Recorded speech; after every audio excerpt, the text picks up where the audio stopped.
Positive energy ಅನ್ನೋದು ಇದ್ದೇ ಇರುತ್ತೆ ಅಲ್ವಾ ಸರ್. ಅದ್ರಲ್ಲಿ ಮನೆ ದೇವರು ಅಂದ್ಮೇಲೆ ಸ್ವಲ್ಪ ಎಕ್ಸ್ಟ್ರಾನೇ ಇರುತ್ತೆ. ಈ ಜಾಗಕ್ಕೆ ನೀವು ಬಂದ್ರೆ ನೀವೇ ಪುಣ್ಯವಂತರು. ಶಿವಂಕರೇಶ್ವರನ ಮಹಿಮೆ ನಾವೇನ್ ಅರ್ಕೆ ಹೊತ್ಕೊಳ್ತೀವಿ ಅದು ಫಲಿಸುತ್ತೆ.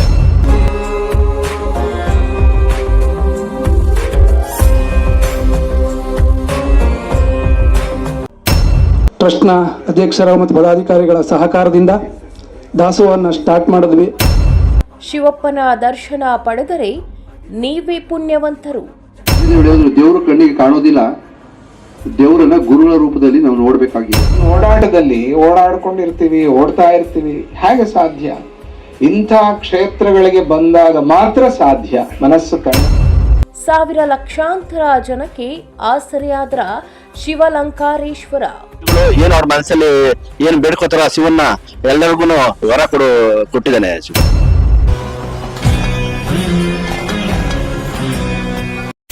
ಈ ಕ್ಷೇತ್ರದ ಬಗ್ಗೆನೂ ಕೂಡ ಸಿನಿಮಾ ಮಾಡಬೇಕು ಅಂತ ಮಹದಾಸೆ ಇದೆ. ಬಹುಶಃ ಭಗವಂತ ಯಾವಾಗ ಅದನ್ನ ಕರುಣೆ ತೋರ್ತಾನೋ ಆ ಶಕ್ತಿ ನನಗೆ ಕೊಡ.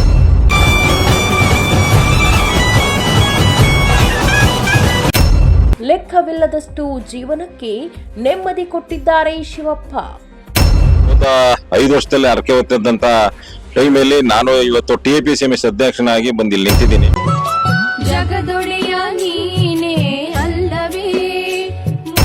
ನೀವು ನೋಡ್ತಾ ಇದ್ದೀರಾ V1 ಸುದ್ದಿ ವಾಹಿನಿ. ತುಂಬಾನೇ ವಿಶೇಷವಾದಂತಹ ಕ್ಷೇತ್ರದ ಬಗ್ಗೆ ಹೇಳಲು ಹೊರಟಿದ್ದೇವೆ ಇಂದು. ಇತಿಹಾಸವುಳ್ಳ ಈ ಕ್ಷೇತ್ರ ಅದೆಷ್ಟೋ ಲಕ್ಷಾಂತರ ಜೀವನಕ್ಕೆ ಸ್ವಾಮಿಯವರು ಬೇಡಿದನು ಕೇಳಿದ್ದನ್ನು ಈಡೇರಿಸಿದ ಶಿವಪ್ಪ. ಹೌದು ವೀಕ್ಷಕರೇ, ಶಿವಲಂಕಾರೇಶ್ವರ ಅದ್ಭುತ ಹೇಳಲು ಅಸಾಧ್ಯ. ಒಂದೇ ಒಂದು ಸಾರಿ ಈ ಕ್ಷೇತ್ರಕ್ಕೆ ಭೇಟಿ ಕೊಟ್ಟರೆ ಸ್ವಾಮಿಯವರ ಪವಾಡ ನೀವೇ ನಿಮ್ಮ ಕಣ್ಣಾರೆ ನೋಡಬಹುದು. ಯಾಕಂದ್ರೆ ತುಂಬಾ ವಿಶೇಷವಾಗಿ ಪೂಜೆಗಳು ಹಾಗೂ ಬರುವಂತಹ ಭಕ್ತಾದಿಗಳು ಯಾರೇ ಆಗಿದ್ರೂ ಕೂಡ ಪೂಜೆ ಮಾಡಿ ಕೊಡುವ ವಿಧಾನವಾಗಿರಬಹುದು. ಇಲ್ಲಿನ ಪ್ರಧಾನ ಅರ್ಚಕರಾದ ಶ್ರೀ ದೇವರಾಜ್ ರವರು ಅವರ ಕಷ್ಟ ಏನೇ ಇರಲಿ ಪರಿಹಾರ ಹೇಳುತ್ತಿದ್ದಾರೆ. ಅದೇ ತರಹ ಪ್ರತಿನಿತ್ಯವೂ ಪ್ರತಿದಿನವೂ ಅನ್ನದಾಸೋಹ ಈ ಕ್ಷೇತ್ರದಲ್ಲಿ ಇರುತ್ತೆ. ಯಾಕೆಂದ್ರೆ ಅನ್ನದಾನವೇ ಮಹಾದಾನ. ಯಾರೇ ಬರಲಿ ಬಂದಂತಹ ಭಕ್ತಾದಿಗಳು ಹಸಿದುಕೊಂಡು ಹೋಗಬಾರದೆಂದು ಅನ್ನದಾಸೋಹ ಪ್ರಾರಂಭ ಮಾಡಿ 2 ವರ್ಷವಾಗಿದೆ. ಅದೇ ಸಂಭ್ರಮವನ್ನು ದಿನಾಂಕ 31/12/2025 ಅದ್ದೂರಿಯಾಗಿ ಕಾರ್ಯಕ್ರಮವನ್ನು ನಡೆಸಿದ್ರು. ಅದೇ ತರಹ ಶಿವಲಂಕಾರೇಶ್ವರ ಸ್ವಾಮಿ ಬರುವಂತಹ ಭಕ್ತಾದಿಗಳಿಗೆ ಕೇಳಿದನ್ನ ಬೇಡಿದನ್ನ ಸ್ವಾಮಿ ಕೊಡುತ್ತಿದ್ದಾರೆ. ಸ್ಥಳ ಶ್ರೀ ಕ್ಷೇತ್ರ ಶ್ರೀ ಶಿವಲಂಕಾರೇಶ್ವರ ಸ್ವಾಮಿ ದೇವಸ್ಥಾನ, ಮಡಿವಾಳ ಗ್ರಾಮ, ಉಯ್ಯಂಬಳ್ಳಿ ಹೋಬಳಿ, ಕನಕಪುರ ತಾಲೂಕು, ಬೆಂಗಳೂರು ದಕ್ಷಿಣ ಜಿಲ್ಲೆ. ಹಾಗೂ ಹೆಚ್ಚಿನ ಮಾಹಿತಿಗೆ ಇಲ್ಲಿ ಕಾಣುತ್ತಿರುವ ನಂಬರ್ ಅನ್ನ ಸಂಪರ್ಕಿಸಿ. ನಾನು ಕನಕಪುರ ತಾಲೂಕು ಉಯ್ಯಂಬಳ್ಳಿ ಹೋಬಳಿ ದೊಡ್ಡಹಳ್ಳಿ ಗ್ರಾಮದವನು. ನಾನು ಸ್ಕೂಲ್ಗೆ ನಾನು ಚಿಕ್ಕ ವಯಸ್ಸಿನಿಂದನೂ ಇಲ್ಲಿ ಮಡಿವಾಳ ಶಿವಂಕರೇಶ್ವರ ಅಂತ ಪ್ರಸಿದ್ಧಿ. ಅವತ್ತಿಂದ ಇವತ್ತಿನವರೆಗೂ ವರ್ಷಕ್ಕೆ 2 ದಫಾ ಇಲ್ಲಿ ಜಾತ್ರೆ ನಡೀತದೆ. ಒಂದು ಕಡೆ ಕಾರ್ತಿಕೆ ಸೋಮವಾರ ಅಂತ ಒಂದು ಶಿವರಾತ್ರಿಲಿ ತುಂಬಾ ಜನ ಇಲ್ಲ ಸುತ್ತಮುತ್ತ ಜಿಲ್ಲೆಗಳಿಂದನೂ ಇಲ್ಲಿ ಬರ್ತಾರೆ. ಇಲ್ಲಿಯ ಶಿವಂಕರೇಶ್ವರನ ಮಹಿಮೆ ನಾವೇನ್ ಅರ್ಕೆ ಹೊತ್ಕೊಳ್ತೀವಿ ಅದು ಫಲಿಸುತ್ತೆ. ನಾನು ಇಲ್ಲಿ ಹೋದ 5 ವರ್ಷದಲ್ಲಿ ಅರ್ಕೆ ಹೊತ್ತಿದ್ದಂತ ಟೈಮಲ್ಲಿ ನಾನು ಇವತ್ತು TAPCMS ಅಧ್ಯಕ್ಷನಾಗಿ ಬಂದು ಇಲ್ಲಿ ನಿಂತಿದ್ದೀನಿ. ನಾನು ಮತ್ತೆ ಸ್ಪರ್ಧೆ ಮಾಡ್ತಾ ಇದ್ದೀನಿ TAPCMSಗೆ. ಆ ಶಿವಂಕರೇಶ್ವರನ ಮತ್ತೆ ಕೇಳ್ಕೊಂಡೋಗೋಣ ಅಂದ್ಬಿಟ್ಟು ಆ ಭಗವಂತನ ಸನ್ನಿಧಿಯಲ್ಲಿ ಬಂದು ಕೇಳ್ಕೊಳ್ತಾ ಇದ್ದೀನಿ. ಮತ್ತೆ ನಮ್ಮ DK ಶಿವಕುಮಾರ್ ಸಾಹೇಬ್ರು CM ಆಗ್ಲಿ ಅಂತ ನಾವು ಅರ್ಕೆ ಹೊತ್ತಿದ್ದೀವಿ.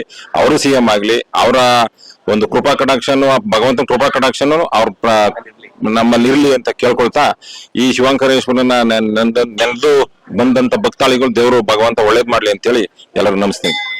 ತುಂಬಾ ಪ್ರಸಿದ್ಧವಾದಂತ ದೇವರು ಈ ನಮ್ಮ ಈ ತಾಲೂಕು ಚಾಮರಾಜನಗರ, ಕನಕಪುರ ಮತ್ತೆ ಚಾಮರಾಜನಗರ, ಮೈಸೂರು ಈ ಸುತ್ತಮುತ್ತ ಭಕ್ತಾದಿಗಳು ತುಂಬಾ ಜನ ಬರ್ತಾರೆ. ಈ ದಿನ ವಿಶೇಷವಾದ ದಿನ ಇದ್ರಿಂದ ಕಾರ್ತಿಕದ ಕೊನೆ ಸೋಮವಾರ ಇದ್ರಿಂದ ತುಂಬಾ ಜನ ಭಕ್ತಾದಿಗಳು ಬರ್ತಾ ಇದ್ದಾರೆ. ತುಂಬಾ ಪವಾಡಗಳು ನಡೀತಾ ಇದೆ ಇಲ್ಲಿ. ನಮ್ಮ ಸಾಹೇಬ್ರಿಗೂ ಇದೆಲ್ಲ, ನಮ್ಮ DK ಶಿವಕುಮಾರ್ ನಮ್ಮ ಸಾಹೇಬ್ರಿಗೂ ಇದು ಮನೆ ದೇವರು. ಸೊ ಹಂಗಾಗಿ ಇದು ತುಂಬಾ ಭಕ್ತಿ ಇರುವಂತಹ ದೇವಸ್ಥಾನ, ತುಂಬಾ ಪ್ರಸಿದ್ಧವಾಗಿರುವಂತ ದೇವಸ್ಥಾನ. ಭಕ್ತಾದಿಗಳು ಏನ್ ಅವ್ರ ಮನಸ್ಸಲ್ಲಿ ಏನ್ ಬೇಡ್ಕೋತಾರ ಶಿವನ್ನ ಕೊಟ್ಟಿದ್ದಾನೆ ಶಿವ. ಮೂಲತಃ ನಮ್ಮ ಮನೆ ದೇವರು. ಹಾಗಾಗಿ ನಾವು ಪ್ರತಿ ವರ್ಷ ಕಾರ್ತಿಕ್ ಮಾಸ ಅಥವಾ ಶಿವರಾತ್ರಿಯಲ್ಲಿ ಬಂದು ಹೋಗ್ತಿರ್ತೀವಿ. ನಾವು ಪಾಸಿಟಿವ್ ಎನರ್ಜಿ ಅನ್ನೋದು ಇದ್ದೇ ಇರುತ್ತೆ ಅಲ್ವಾ ಸರ್. ಅದ್ರಲ್ಲಿ ಮನೆ ದೇವರು ಅಂದ್ಮೇಲೆ ಸ್ವಲ್ಪ ಎಕ್ಸ್ಟ್ರಾನೇ ಇರುತ್ತೆ.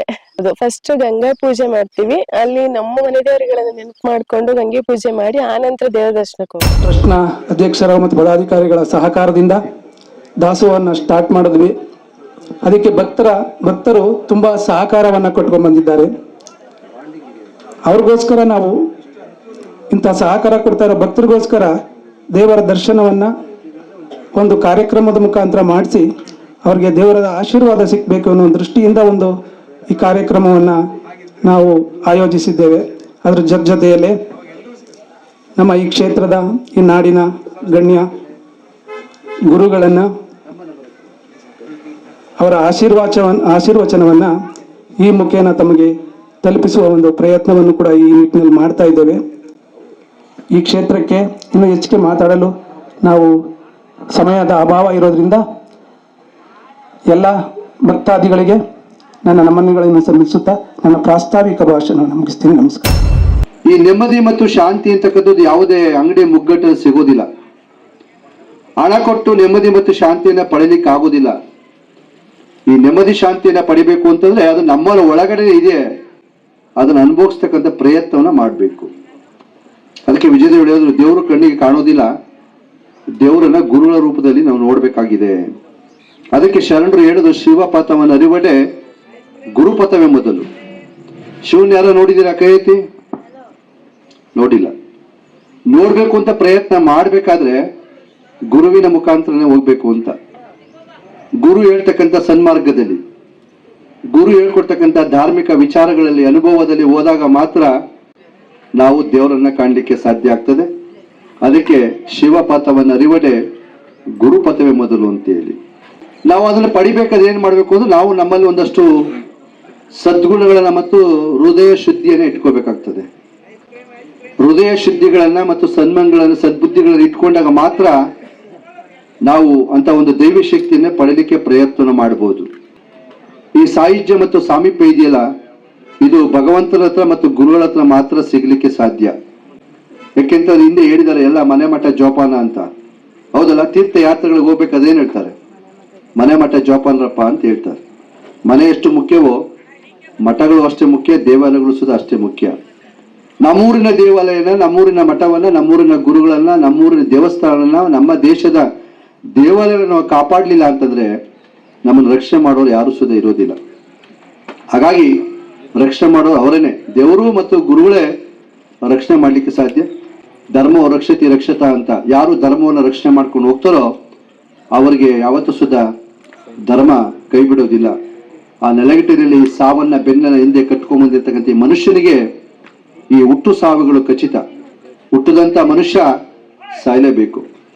ಸಾವನ್ನ ಬೆನ್ನ ಹಿಂದೆ ಕಟ್ಕೊಂಡ್ ಬಂದಿರ್ತಕ್ಕಂಥ ಈ ಮನುಷ್ಯನಿಗೆ ಈ ಹುಟ್ಟು ಸಾವುಗಳ ಮಧ್ಯೆ ಮಾಡ್ತಕ್ಕಂಥ ಸಾರ್ಥಕ ಬದುಕು ಬಹಳಷ್ಟು ಮುಖ್ಯ.